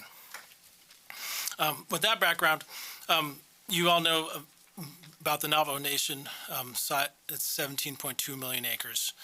We have a Division of Natural Resources that manages that. Our Division of Natural Resources is supportive of President Obama's budget request. At the same time, we also acknowledge that there and have identified areas where we can see increased funding, particularly in the area of management and operations, further detailed in the written testimony. Our Water Resources Department manages and operates 14 dams within the reservation. And we support the president's budget. However, we see additional need for personnel and operations as well. We request an additional $797,000 for this budget. Public safety is very important to us, and we estimate that in addition to what the budget request is, it would take another $74 million to make public safety adequate and to the level that we enjoy here in the nation's capital. For example, there are 8 police officers per 10,000 people in the Navajo Nation. In the rest of rural communities and comparable communities, there are about 22 per 10,000. Obviously, this has a big impact, and this impact is further compounded by the distance it takes to respond to different public safety emergencies. For example, just in my own life, 2 weeks ago, I have a family member whose house burned to the ground as a result of low staffing levels and great distances. Our police officers drive cars that are out of date. About 1/3 of our police cars have more than 150,000 miles on their odometers, and that's something that we would like to work with you all with. Our tribal court system is a court system that we are very proud of and we think is leading the way. At the same time, it handles about 52,000 cases a year, and each judge handles about 4,000 cases a year. If you want to break that down, that is about 16 cases need to be completely handled per day. Obviously, this is not the ideal scenario, and we think that can be improved.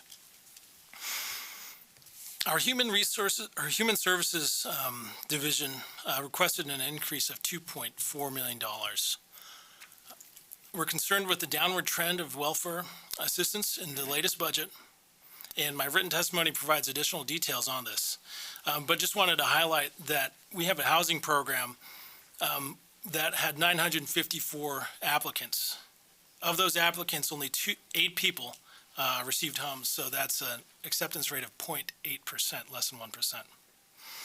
Our health, we're out of time, so I'd like to refer, I don't want to go over too much time. I'll leave the details are in the written testimony, but I wanted to highlight that in conclusion, the Navajo Nation entered in a treaty in 1868. And we take this treaty very, very seriously. We're bringing it out to our nation for the 150th anniversary. And we know that the federal government takes it very seriously, but we want to take this treaty week into the 21st century.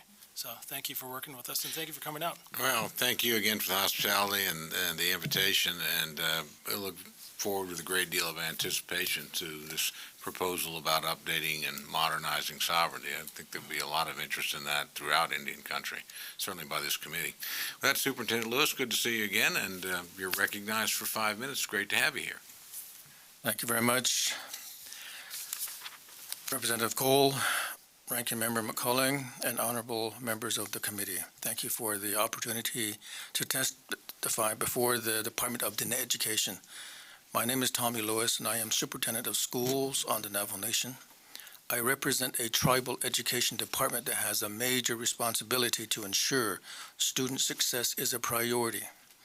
The Treaty of 1868 mandates the tribal government or federal government to provide quality education for my people. Through the Navajo Sovereignty and Education Act of 2005, the Navajo Nation created the Department of Diné Education and the Navajo Nation Board of Education. The goal of this department is to make it similar to a state Department of Education, similar powers, similar authorities, over 260 schools on our nation, serving approximately 85,000 students in kindergarten through 12th. Tribal law mandates that I, as tribal leaders, work with all schools on the nation to improve the quality of education. I'll come before you today to present testimony on federal funding that impacts students in the 66 BIE-funded schools on our nation. We work in partnership with the Bureau of Indian Education to administer the operation of 32 BIE-operated schools. Additionally, Diné Education, in collaboration with local school boards, is actively engaged in the administration and operation of 34 tribal grant schools. Over the years, I've heard testimonies from various tribes and tribal organizations highlighting the consistent failure of the BIE system, both academic and physical failure. In contrast to the overall failure, I would like to point out that some schools are excelling on the Navajo Nation. One school in particular is Tuba City Boarding School, which is the largest BIE boarding school on Navajo with approximately 1,400 students. This is an excellent example of a school that is making a substantial difference in the lives of our students by closing the academic achievement. Tuba City Boarding School has met the AYP standards for the past 12 years consecutively. These students outperform other students attending nearby public schools, despite facing substantial challenges. Our shared goal with the BIE is to ensure that every Navajo student has access to a high-quality education. I highlight this example to show that financial investment through the BIE can and is providing a way to student success. While tremendous progress in federal budget has been made in the past years, I'm here today with other members of the Navajo Nation to advocate for increased funding in specific areas of need. In my written testimony, I jot down 10 items. I will talk about 4 of them with you today. School facilities, construction, and replacement. We are pleased to see the increase in last year's budget that will fund the replacement of Little Singers Community School and Cove Day School. However, there still remain 31 BIE-funded schools on the Navajo Nation that are considered by the BIA to be in poor condition. Many schools are dilapidated with lead, mold, and other hazardous materials.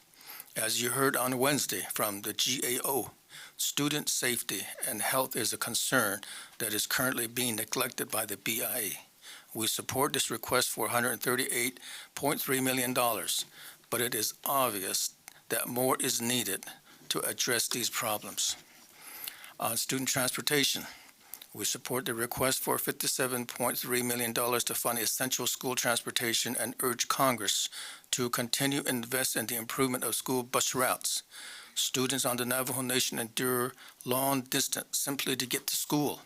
In fact, it is not uncommon for a child to spend several hours a day traveling, and most of that time is spent on marginal, maintained dirt roads. In the Northern Navajo Agency alone, there are 832 miles of unimproved school bus routes. As a result, the most cost to maintain our essential school bus fleet is significantly high due to accelerated wear and tear on the vehicles. Without reliable school buses and improved road condition, our students will be forced to miss critical classroom hours. On tribal grant support costs, we support full funding for this item. These funds are essential in operation and administration of tribally controlled grant schools.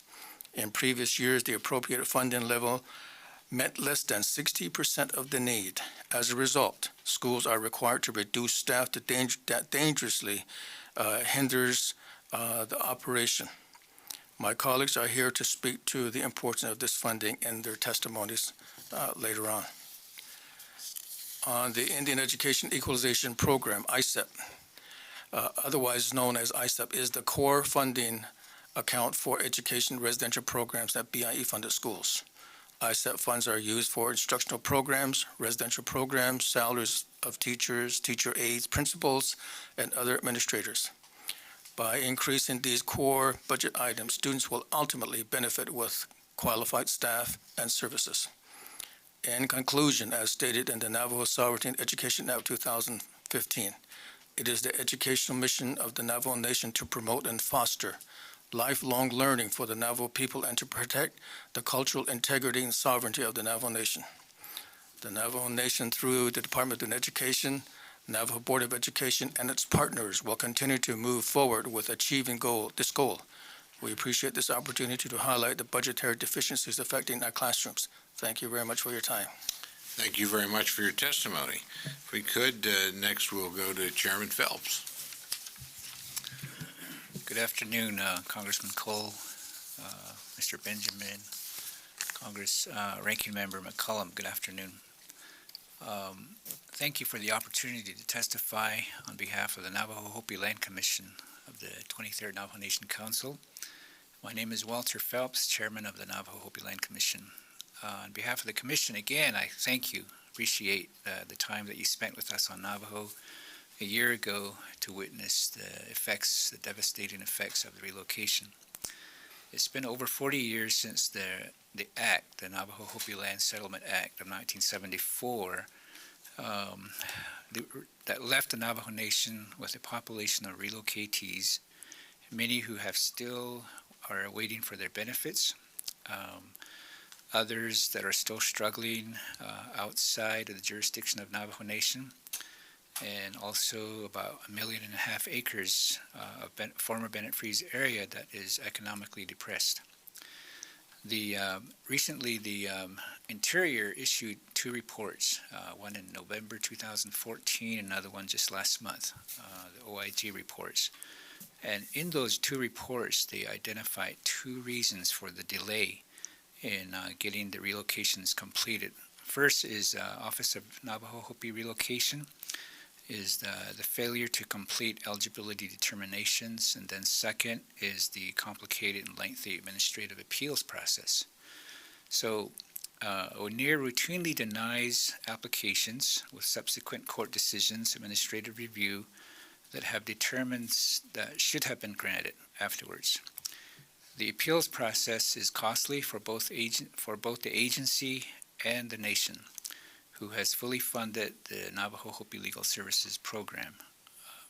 Legal representation of appellant since 2011, but it was subsidized in previous years. We request $450,000 in legal service funding for legal representation of Indian appellants by the Navajo Hopi Legal Services.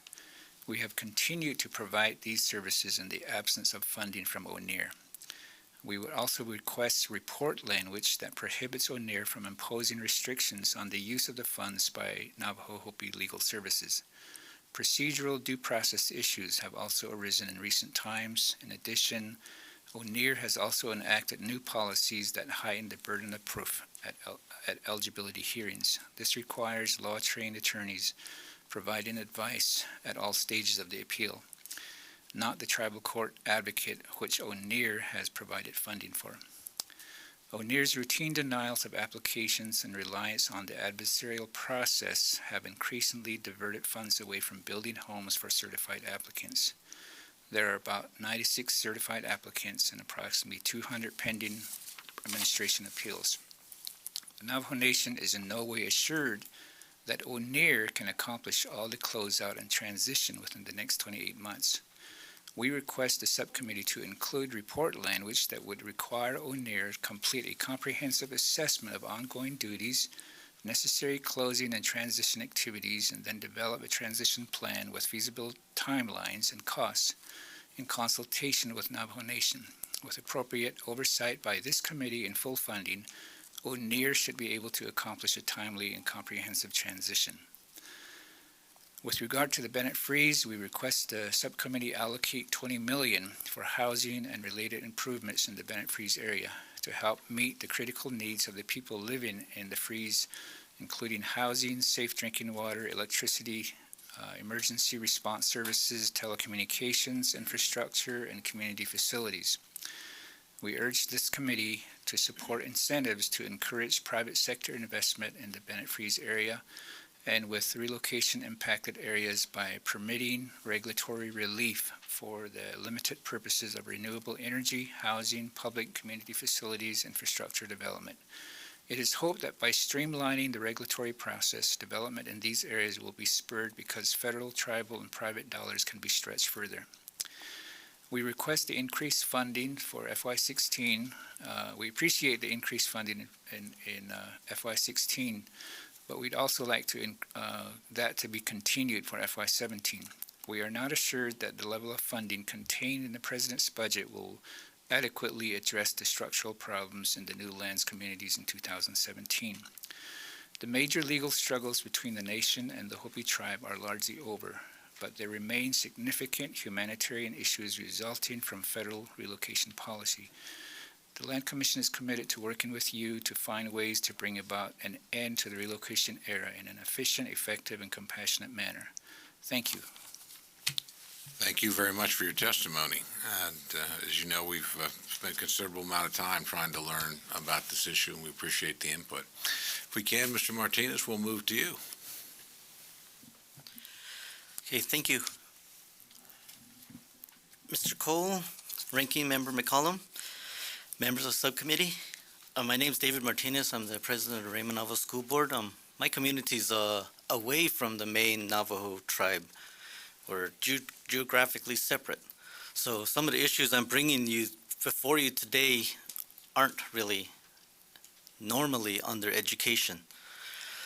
When we started our school back in 1969, 1970, we had to build all the infrastructure also. So the Raymond Navajo School Board ends up running a health center, a school, and various ancillary programs. So what we're having trouble with now is our water system. We have a bunch of pipes, asbestos, cast iron, and PVC pipes that have been degrading throughout the years. They've been, some of it's due to erosion. They get exposed to the, above the frost line, so they freeze in the winter. And there's also like vehicle traffic that goes under roads and they end up cracking. So we have to end up repairing the roads also. So for that, we're asking for funding in cooperation with IHS for an amount of about $4.6 million to redesign our water system.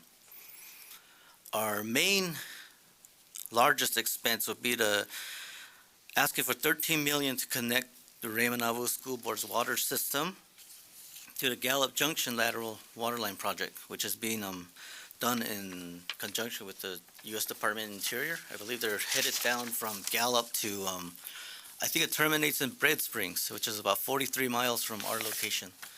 So we'd like to run it in cooperation with the Zuni tribe, through the Zuni tribe to our lands, so we can have that water source, permanent water source. Currently, what we have is a 3,000 foot deep aquifer that we drilled down to. We have two main pumps. One of them is contaminated with heavy metal deposits. And a lot of those heavy metal deposits have been corroding our cast iron pipes, which have a life of between 50 to 70 years. But it's been 42 years and they've been heavily corroded, and that's part of the reason we're getting water failures. Our last request was for to get onto the redesign, renovation, and upgrading our buildings. We had submitted our application. I'm not sure if we completed it fully. At the time, our main concern was like just dilapidated buildings, 42 years worth of buildings, damage and wear and tear. Since then, in November, though, we discovered black mold in our library. And fortunately, it wasn't airborne, so we just sealed off the library, moved all the books over to our building that was renovated in 2011. So our library is now packed into a classroom. And then we also found black mold in our kindergarten. So we moved the kindergarten students also into the elementary, which had black mold previously, and that was addressed. It was completely gutted and refurbished. But what we have now is crowding in the elementary while we try to address these two problems. So what we were trying to ask for is money in the amount of $10 million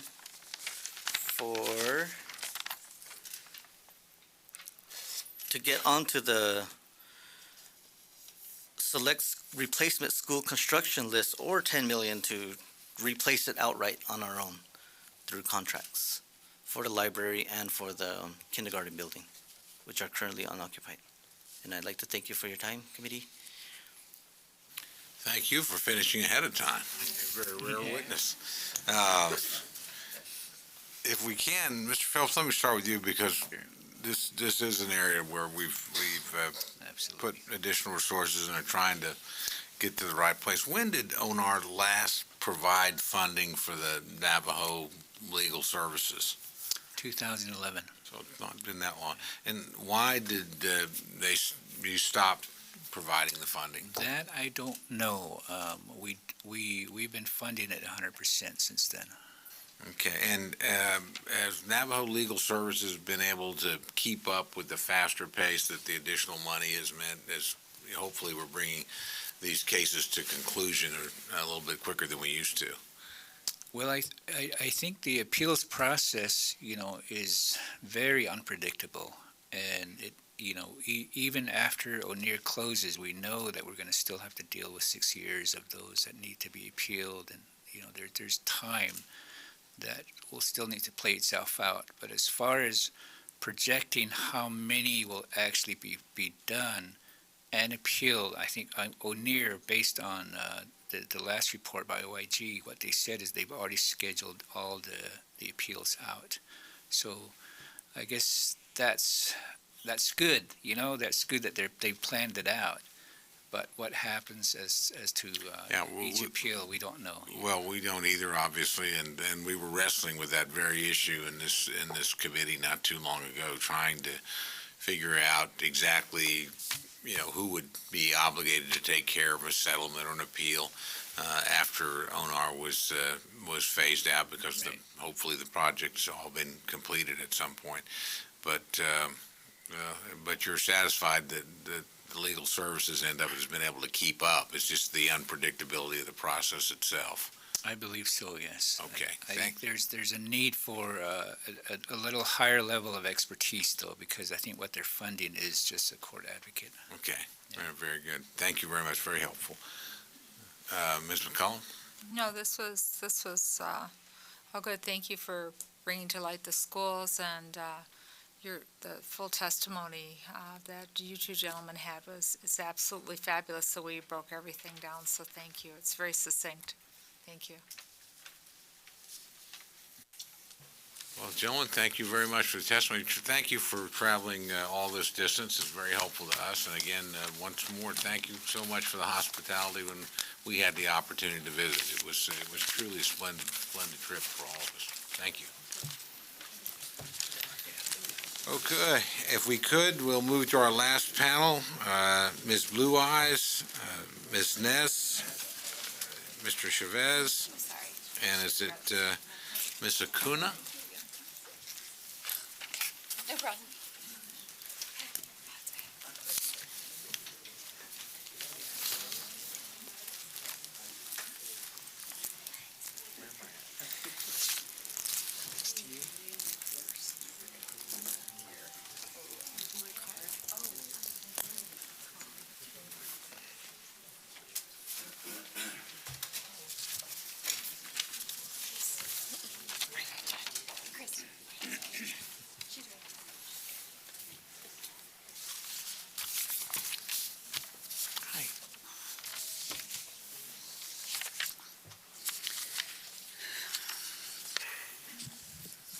Well, it's great to have all of you here, and thanks for coming such great distances from New Mexico and Arizona to be with us here today. Very, very helpful to us, and we're delighted that you're here. If we can, Ms. Nez, we'll start with you, and then we'll just kind of work through, if that's okay, and then we'll move to questions. Thank you, Mr. Chair. My name is Angela Barney Nez. I'm here from Window Rock, Arizona, on behalf of the Denebo Olcott School Board Association, which is the Navajo Nation's established organization to represent 66 school boards on the Navajo Nation, all funded and operated through the Bureau of Indian Affairs, or Indian Education. And I'd like to just add, too, that I'm from the mountain area called Oshkai Mountain, Narrow Creek, towards Oz. It's in the New Mexico border area, and a lot of our students come from the mountainous areas there, too. So I just wanted to make that point because that's where I'm from. My sister is here, Agnes Barney. I'm here with my sister. She's a retired contracting officer for Indian Affairs. Terrific. She's back there. Hi. And also, my husband, David Nez, he's a retired Army veteran for 25 years with the 82nd Airborne. He's right here, but with me too. And my nephew. I wanted to thank you for the FY 16 appropriations and also going into the FY 17 increases to hold the line that we have worked so hard for in FY 16. I really appreciate the continuing efforts to fund Indian education and the related services that we have for our students. We see the increases as a commitment to Indian self-determination. We have several layers of self-determination that we're working at in our school boards or at the local level. You've heard from our central government just right before this panel, and we appreciate their support. You've heard the emphasis on the Indian School Equalization Formula, the ISEF, which is the base funding for our schools. We'd like to maintain the level.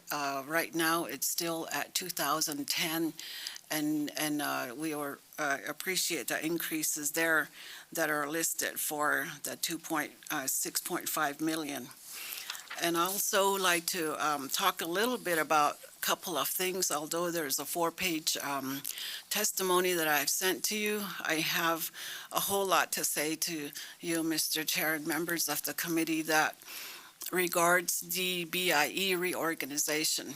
And before I go there, I'd like to emphasize that in school construction, we did make the 33 schools on the priority listing that came from the negotiated rulemaking recommendations, and we're working on Navajo, for Navajo schools, a specific 10-year plan to introduce more of the needs of those facility index conditions that are spelled out to define poor schools. And we are in that process. But in that process also is employee quarters, which is always at the end of the list for school construction. The priority that the Bureau has is to fund construction for classroom purposes, and it causes the employee quarters to fall at the tail end of the list on that. So we'd like to encourage more emphasis on employee quarters, though we appreciate the 7.5 million increase in that category this year. Regarding the BIE program management, I'd like to cite a couple of notations, Mr. Chair, if I may. These are the concerns that we have in terms of program management under BIE.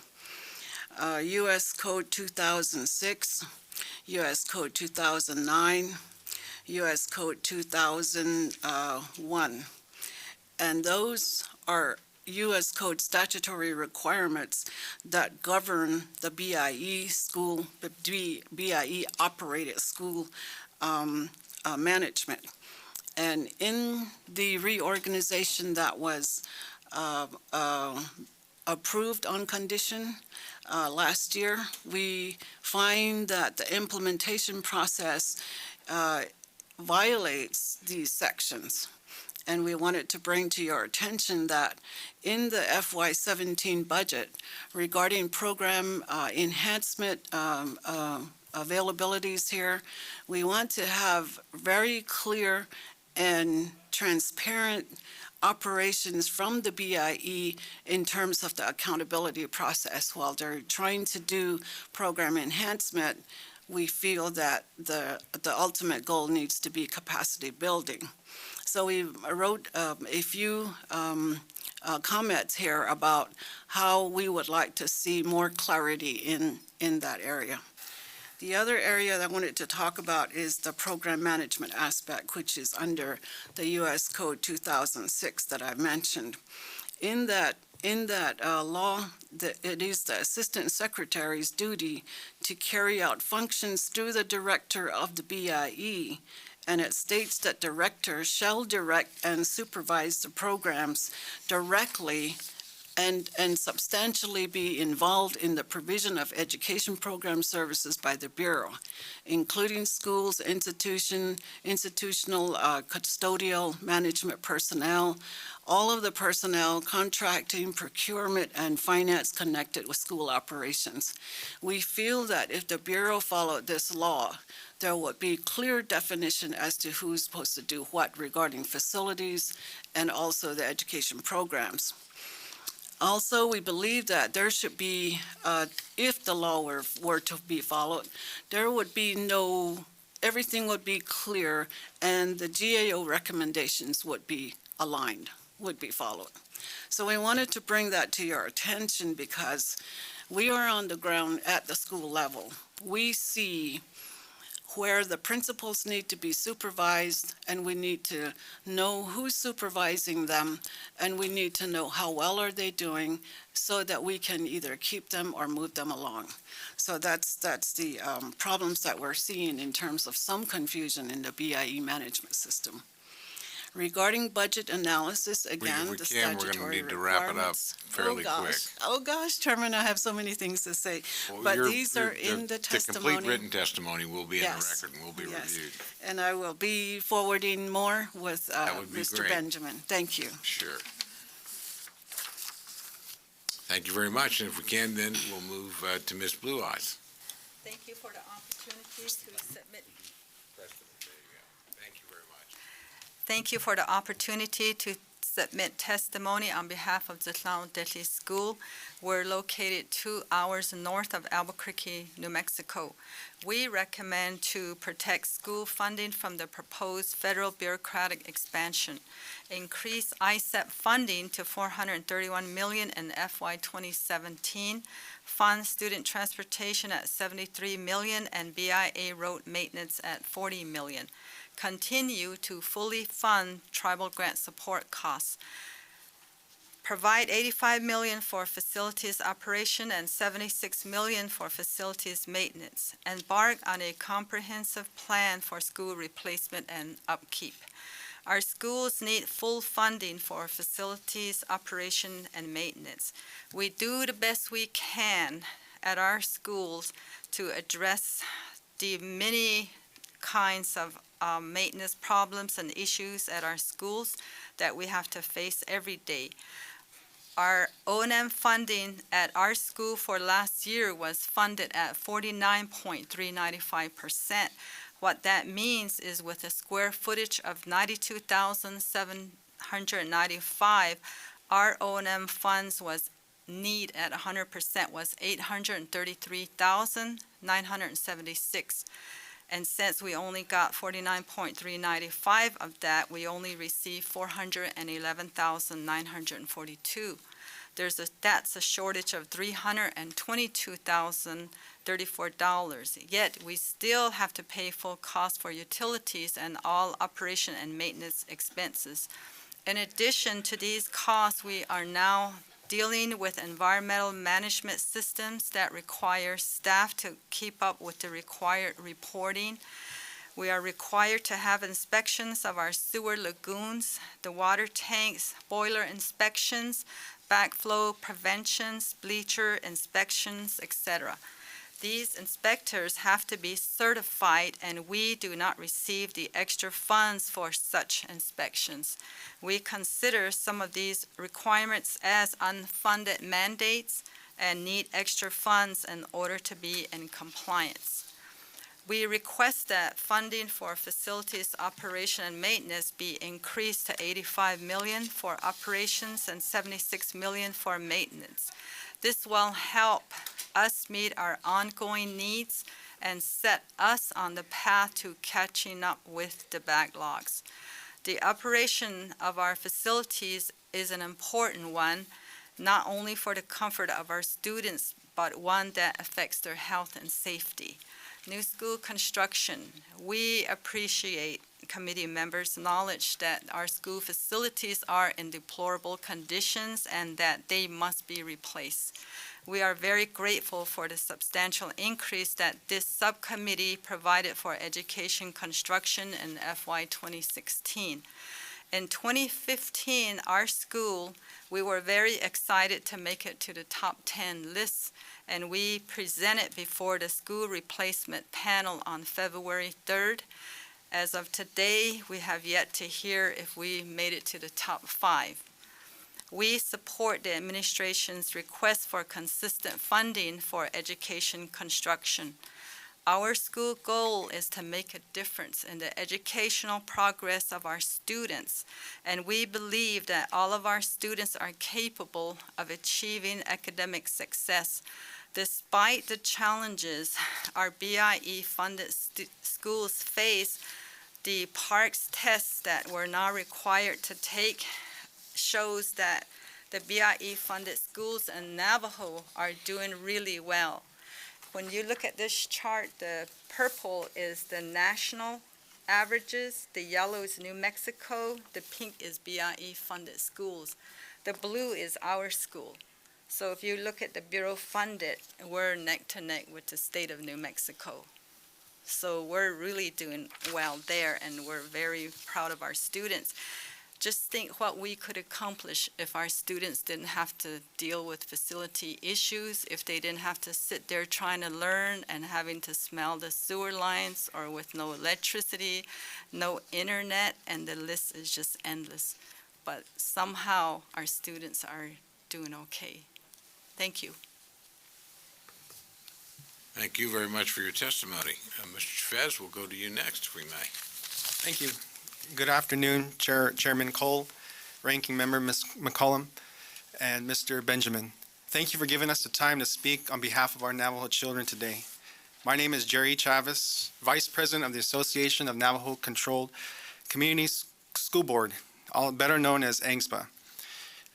This is an organization that consists of 11 school board members who operate federally funded schools on the Navajo Reservation in New Mexico and Arizona. And I also serve as a board member at Tohajale Community School in New Mexico.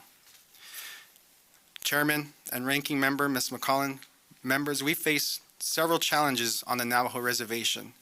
And one of those challenges I would like to bring forth is transportation. We all know, and some of the members here today can testify, the conditions of the roads on the Navajo Reservation. Our buses spend 80% of the time driving on unimproved roads. And at times, the roads can be treacherous when we have to deal with bad weather conditions. Another factor is not only we use these buses to transport our children on regular bus routes, but we also do field trips, school activities, and after-school programs that we provide for our Navajo children. So they're not only going on normal bus routes, but they're constantly on the road, which bad road conditions and many road trips these buses put out, it takes a toll and wear and tear on the buses that they endure. The cost to provide preventive maintenance and much needed repairs when we have to deal with these factors, they really take a toll on these buses. And, dealing with the road issues when it rains, we at times we have to shut down school early, so the buses won't have to go through those road conditions. And those are the factors that we face pretty much almost every day. We see that the administration has requested $57.2 million for the student transportation, a $4 million increase, but that isn't simply enough. Given the challenge we face with road conditions and additional road trips these buses endure, we request at least $73 million for student transportation in the BIA system. We echo NCIA's recommendation that the subcommittee appropriate at least $40 million for road maintenance in fiscal year 2017. This would help with grading roads when we have bad weather conditions. We're able to go out and maybe grade these roads and be able to have these buses go on a little smoother roads rather than a real bad rough road. We are grateful to the subcommittee for fully funding the tribally grant support costs in fiscal year 2016. This year, the administration has proposed to fully fund TGSC, including funding for schools transitioning from BIE operated status to local control and grant funding. We support the administration's proposal that TGSC and startup costs be fully funded at $75.3 million and would like to see the funds be reoccurring every fiscal year. And there will be no shortfall for this funding. These funds are necessary to operate our local community schools, and not only do funds pay for the administrations of the schools, but it provides for indirect costs like payroll, accounting, insurance, background checks, record-keeping requirements. It also enables schools to comply with increasing report requirements imposed by BIE and Navajo Nation with grant funding. Again, we thank you very much for the time that you have given each and every one of us to speak on behalf of our Navajo children. And thank you for the support of the increase in the tribal grant support costs. Thank you very much. Thank you very much. Appreciate the testimony. Mr. Cooney, you're actually the last witness of the day, of really 2 days. So give us a really great close. Good afternoon, Mr. Chairman and members of the committee. My name is Suzanne Acuna. I'm a school board member at the Blackwater Community School located on the Gila River Indian Community in Arizona. Thank you for this opportunity to testify on the Bureau of Indian Affairs and Bureau of Indian Education fiscal year 2017 budget request. I want to address those sections of the Indian Affairs budget request that we fully support, then discuss those with which we have concerns and recommendations. First, we fully support the Bureau's school construction request for replacement school construction and facilities component replacement. We were one of 10 finalist schools that made a presentation to the selection panel on February 2nd. Our school is a high-achieving school and has met AYP standards since the No Child Left Behind legislation was passed. Our school was constructed for no more than 100 students, but due to home construction in our attendance area and because we are a school of choice for many parents, our enrollment has grown by more than 85% since 2007. 2007, the Bureau of Indian Education conducted a space analysis survey on our school and determined it was overcrowded by more than 13,000 square feet.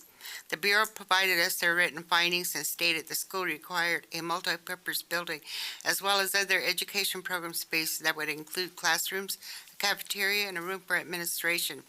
Since that time, we have moved 8 portables onto our campus to address increased enrollment with more than 70% of our students housed on portables. Our square footage need has increased to more than 31,000 square feet. The estimate to construct a new school on our campus is approximately $15 million. We do not understand why we have to wait 8 years to just apply for a new school when the other federal school system receives funding to construct schools. The Department of Defense school system receives federal funds to construct one school costing 5 times the cost of our school. Our Indian children deserve better and deserve to be educated in safe and healthy environments as much as those attending the Department of Defense dependent schools. We fully support the Bureau's request for facilities improvement and repair, as well as their request for tribal grant support costs. We also support the request to increase the education IT fund that could be used to increase broadband rates. The BIE has requested 2 line items of serious concern. One is the request for $8 million for education program management, and the other is for an additional $2 million for education program enhancement. The purpose of these funds is to staff the Bureau's education resource centers. The Bureau has gone through numerous reorganizations and hasn't completed the last one they implemented. We believe schools themselves know best what is needed to improve achievement levels, not distant technical assistance centers. If schools were allowed to plan and receive funding locally to improve student achievement for their individual schools, it would save the government money because schools could procure resources directly that would improve student achievement at their local schools. It would save the government money for recurring costs for salaries and other overhead to maintain federal employee staff and office space and move those funds to the local level where they could be used more efficiently.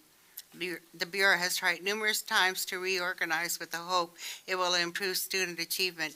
It is time to try another way that, in our opinion, makes more sense and we believe will actually have some promise of improving learning in BIE-funded schools. We recommend $5 million of the request for education program enhancement and education program management be placed in the ISEP formula for distribution to the schools. Finally, we support the budget increase request for early childhood education.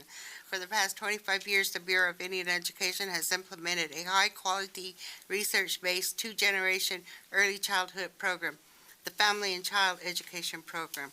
The program includes home visiting, early childhood education for 3 and 4-year-olds, and intensive parent engagement.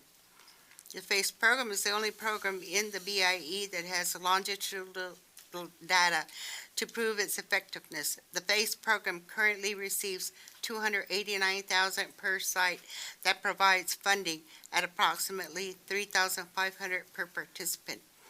As a comparison, the federally funded Head Start program receives funding at approximately $10,000 per participant. We request Congress provide funding on par with the Head Start program. To move toward this funding level, we recommend Congress move the other half of the funds requested for education program management and education program enhancement, $5 million to FACE. This will provide each site with $4,653 per participant. We also recommend the Bureau begin to fund early childhood programs universally at all of its schools and integrate it into the ISEP formula. 39 states such as Oklahoma and Missouri already have some form of funding for early childhood education in their schools, to include some home visiting. Much is known about the positive effects early childhood education has on the long-term impacts of disadvantaged children. It makes sense educationally and as an economic development strategy.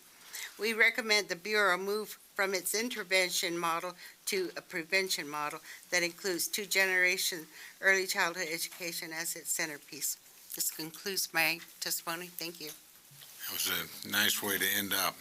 I couldn't agree with you more on early childhood. Actually, the subcommittee that I chair funds most of the Head Start and early childhood programs, and we were able last year to increase it by over $500 million. I mean, it was a very substantial increase, and something very bipartisan. I mean, everybody worked really hard to do that, and I'm from Oklahoma. I've seen the difference that makes. It's very difficult in some ways from a federal standpoint, because when we're supplementing K through 12 or we're doing things for universities, every state has pretty much the same kind of basic system, but early childhood is all over. We have 10 states, as you pointed out in your testimony, really, that really have no programs at all, don't do a single thing. So the federal government, through Head Start, is really the biggest de facto early childhood, which is not what we normally do. It's usually a state and local function, but this is one where we've probably taken more of the lead than anybody else, but it's been, I think, I agree with you, money well spent.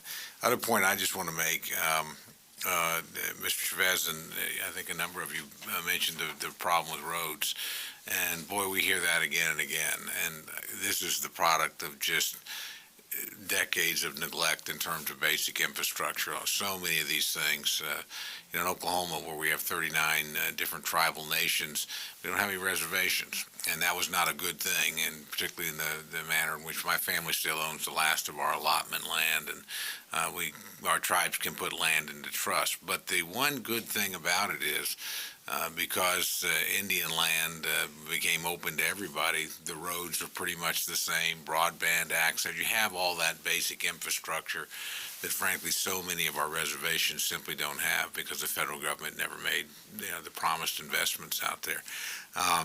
And that's something we can't wave a magic wand and fix overnight, but it is interesting how often it comes up in different contexts. We'll talk about law enforcement. Well, it takes forever to get there, and we can't send backup, and then we'll talk about education, as you did, and we'll talk about the dangers of moving children over roads, or the difficulties that causes for equipment, and we can go on and on. But there are just certain things people have to live. To have a decent functioning community, and federal government for generations did not make the promised investments there. And that's the biggest single reason, it seems to me, for the gap between Indian country and the rest of the country, is that the investment wasn't equally shared and spread around. So, but we thank you for your good work, and very much thank you for your testimony. It's very, very helpful to all of us. And with that, let me go to my ranking member. Thank you, and I know some of you have been in the room or kind of watching us talk about how we have to find a solution, a way to get a jump start on funding these schools. Sometimes it's a whole campus replacement, sometimes it's a facility replacement, sometimes it's just having the money available so that when you spot something early, you can go in and do a repair to save money later on. And you brought up the Department of Defense schools, and three of us on this committee serve on the Department of Defense, Mr. Cole and I, and the chairman. And we were able to get a jump start on the Department of Defense schools, largely in part because of the way we were funding the Department of Defense at a time that we were in two full-blown wars with recruitment concerns, and some of the testimony that came through on the Department of Defense schools is very similar to the same situations, believe it or not, that we're seeing in Indian country. And in fact, a tribal member from Porch Creek that I know went to Department of Defense schools. And so he could really attest that. But we think we've solved that now. Now we'll have to make sure that we maintain and upkeep.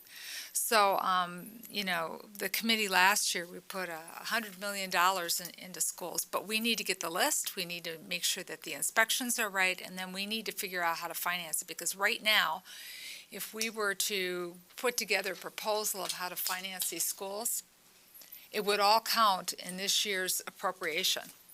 And we don't have that kind of money. So we have to figure out ways of either doing joint ventures or bonding, and we're smart enough to figure this out. And I think there's a real will to do it, but we just can't say that we figured out a bonding mechanism, for example. OMB has to improve it. So we have to have some discussions, but I want you to know we all feel a great urgency in this. We feel the clock is running and time is running out. We can't lose another generation. We can't have another generation looking at their government, being part of the federal government, not fulfilling them, and then looking at their parents saying, well, why is this way? So I want to thank you all for your testimony, and I think everybody the past 2 days has done just a fabulous job bringing up your unique solutions for your communities, at the same time speaking on behalf of a lot of the priorities that the National Congress of American Indians has pointed out in their report. So thank you very much. Yeah, I do. I want to add, if I may, to Ms. McCollum's point. A couple of years ago, we literally weren't getting any proposals for any new schools one year. And this committee just erupted because we all knew what the backlog and the needs were. And to the administration's credit, they listened to that, and we put additional money in that year beyond what they asked for, and now they're coming back with more aggressive proposals. I think that's a very, very good thing. We'll see where we end up, but we're going to do everything we can. Also, I just want to mention again, we wouldn't have had this hearing if my good friend Chairman Calvert, we're on a very abbreviated hearing schedule this year, but we thought as a committee, and my friend Ms. McCollum and I visited with the chairman, that we need these sessions. They are very, very helpful to the committee and building the record and the testimony. And I want to thank each and every one of you for traveling, in many cases, a very long way to come and give us the benefit of your insight and your experience and your firsthand knowledge of the things we need to get done. There's only two groups of children that we really have a direct responsibility to educate as a federal government. One of them are military children, as Ms. McCollum mentioned. The others are Native American, where there's a special trust responsibility. It normally falls to state and localities, but here, and the federal government needs to be part of that too. I mean, we care about every kid in the country, but we have a unique responsibility to Native Americans and to children on military facilities whose parents are protecting all of us. So as my good friend from Minnesota pointed out, we did a pretty good thing a couple of years ago in terms of those schools. We need to do something like that here, where we can recapitalize what's been a chronically underfunded system, and do it in a reasonable time period instead of picking away. Not sure exactly how we'll get there, but we are trying to work through that problem right now. But again, thank all of you for coming. This concludes our last of 4 public witness hearings regarding the fiscal year 2017 budget for the American Indian and Alaska Native programs under the jurisdiction of the Interior and Environment Appropriations Subcommittee. I want to thank again all of the distinguished tribal elders and leaders who testified today or who sat in the audience. Today's hearings are just a start of a dialogue we've come to deeply appreciate and depend upon. Please feel free to reach out to the subcommittee in the days and weeks ahead as we work to address the many valid concerns that we've heard today. Hearings adjourned.